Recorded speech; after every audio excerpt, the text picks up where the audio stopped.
The idea that the Treasury is instinctively, ideologically averted to growth initiatives is not correct. It has to have an eye on what a country like the UK that runs a persistent fiscal deficit, what it will pay for its debt when it runs a deficit to the tune of about £140 billion a year, and make those decisions on how it allocates what is not public money, it's money that it is borrowing off investors both in the UK and around the world. On the front of the Times, news of how a huge change in how this country is run. The Prime Minister tells the paper that he's taking the responsibility to grow the economy away from the London-based Treasury and giving it to Number 10 North in Manchester. Andy Burnham told the Times he believed the Treasury's role in controlling public spending sometimes clouds the growth mission. Burnham was speaking to the Times chief political commentator Patrick Maguire.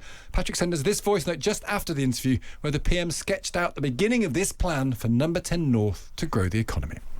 He addressed his critics and he said, "You're getting Number 10 North all wrong. It is about me, the Prime Minister, taking control of British growth policy and having a huge transfer of power, something Britain hasn't cracked in generations, hasn't ever cracked, a huge transfer of power away from Whitehall into the north, into the regions, all supervised by the Prime Minister." Now, it is a massive undertaking. He knows that. We'll only get his 10-year plan, the how, as well as the why, as well as the what.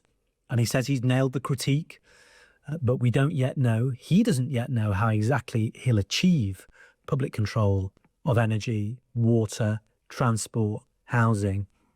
We'll only get the specifics in the 10-year plan he told me he's going to set out after the budget. But what we will hear in the coming weeks is a big speech from John Healey well before Labour conference in the middle of next month. And we are about to see the Prime Minister take personal ownership of this massive task of reforming the British state, the thing that he's been thinking about really deeply since he first left Westminster in 2017. Now, obviously, a job this big involves lots of losers, and he was critical of the private water companies in particular. Can he take it? Can he take the opprobrium? Can he take the criticism? Because, as I said, he's very sensitive to the attacks of his critics, particularly those who live and work in the SW1 postcode. And he said something really striking. At first he said, he was misunderstood, the critics. He said too often his predecessors had, in his words, a fetish for toughness. They'd become masochistic. And instead he sort of embraced the perennial criticism that he wants to be liked. He said, yeah, I'd love to be popular for making people's lives better. Isn't that the point of politics?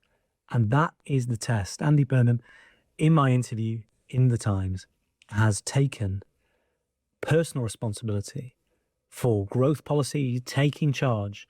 And with that, not for the first time, he's putting it all on his back.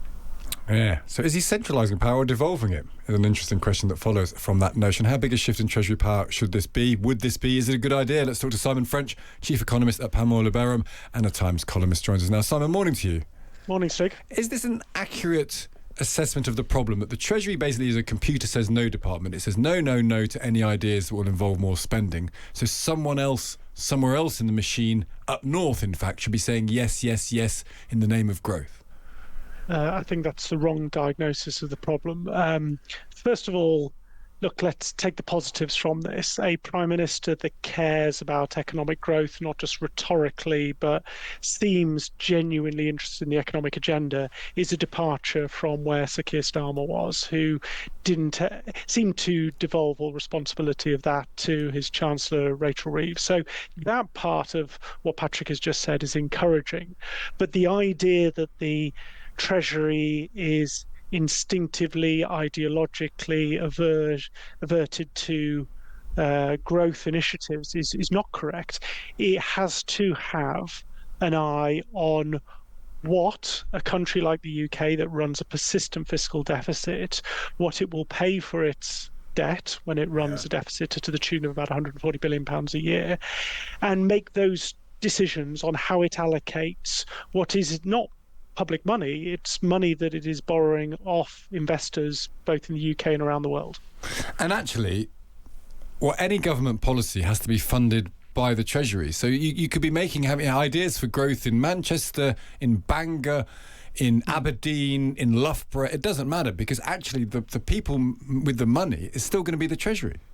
Correct, and we have been here before. I mean, those with long enough memories, older listeners perhaps, back to the 1960s, and Harold Wilson famously, perhaps infamously, split the Treasury in two, Department for Economic Affairs.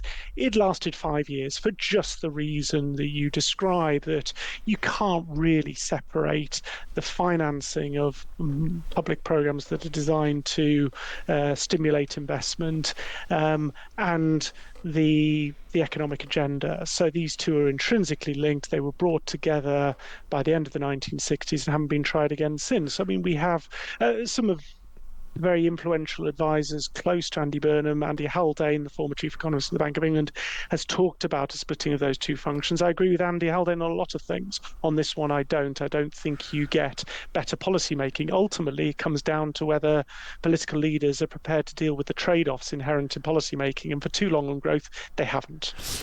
Does devolution help this, though? Because this isn't devolution, in my mind, because devolution this is actually him saying, and he says it in an interview with Patrick very clearly, it's on me, it's on me, it's on me. If you were to read that in isolation, that's a sort of presidential centralisation, it strikes me. But there is a belief that Burnham has in devolution, giving powers to mayors to do things. Is that obviously an engine for growth? It isn't obviously an engine for growth from where I'm sat. I mean, yes, Andy Burnham has diagnosed that the UK, if you internationally benchmark it, is a very centralised country in the way it makes policy. But the idea that by decentralising, you automatically get a growth uplift is not clear in the data. So, first order, he's come up with the right diagnosis. Second order, will devolution of responsibilities, either regionally or the level of governance from central government to local government, does that inherently lead to better allocation, better decision making? That isn't the case, because you often get a situation where, and this I think is the big fear inside the Treasury, that you get a disconnect between the right to spend public money, to potentially borrow in the name of the taxpayer, and the responsibility should things go wrong. And that is a long-standing concern of any devolution of fiscal levers. Do you think we need some sort of revolution here, Simon? Because I'm not talking about a literal revolution, I'm talking about a business. For Britain to grow, we need cheap energy and we need to build things better. And in fact, having cheap energy will enable us to build things better. The question is, in this new setup, are we going to be any better at those things than we've been in the previous 2 decades? I don't think so. I mean, you are, by the way, I think you're absolutely right that we have focused a little bit too much in recent times on what I would describe as downstream efforts to stimulate growth, industrial strategies, particular sector strategies. The government currently has 8 specific sectors we want to focus growth on. But upstream, the cost of energy, the cost of employing people, the cost of capital to fund investment, and the cost of land and building are all those upstream elements, which, I mean, Greg Jackson, Chief Executive of Octopus, one of Rachel Reeves' former advisors, talked about it at the Times CEO Summit, about the primordial soup for growth. I thought it was quite a nice phrase, actually. If you get that bit right, growth will come. And the question is whether local leaders are better at generating that primordial soup. And if you think of some of the planning deregulation, some of the changes required to upgrade the grid, it's not clear that local leaders are going to act more in the national interest than the local interest, and these are big national issues. Also, if local government was the be-all and end-all, why is no one voting local elections? If everyone has this faith, this untapped faith in local government that's never been previously followed through, no one votes in local elections. No one has any respect for local government. Well, on that one, I have to confess, some mornings I get out of bed and conclude that you're absolutely right. But then other times I get out of bed the other side and go, well, there's a chicken and egg issue here. Is because local government has been hollowed out, because it doesn't have much influence short of a few public services and social care. We don't think it makes material impacts on our, if you like, our macro lives, and therefore we don't vote. So perhaps we get the democratic engagement at local government that we deserve because we haven't given them those powers. I guess I sit on the fence on this one, I'm afraid. Well, Typical economist. Yeah, you do a pretty good job, Simon, not sitting on the fence, and as you have done this morning. Good to speak to you. Cheers, Stig. That's Simon French there, the chief economist at Panmure Liberum, Times columnist. Interestingly from law, at the end of the day, the Prime Minister constitutionally is First Lord of the Treasury. He can just tell them to do what he says. He doesn't need to make a meal of it or carve out another version of it in the North. He could just do his job. I think that was a very fair criticism of Keir Starmer. If you want this stuff, you're the boss. Just tell him to do it. Yeah, Tim asked the question, Burnham wants a bigger state. How does that square with devolution? We've been sort of picking at these questions all morning. Yeah, he believes in a bigger state. He believes in greater state intervention, but that state being represented by local government more than national government in certain areas. So the state is still intervening, but it's the state as imagined in the smaller local area rather than the bigger area, I think.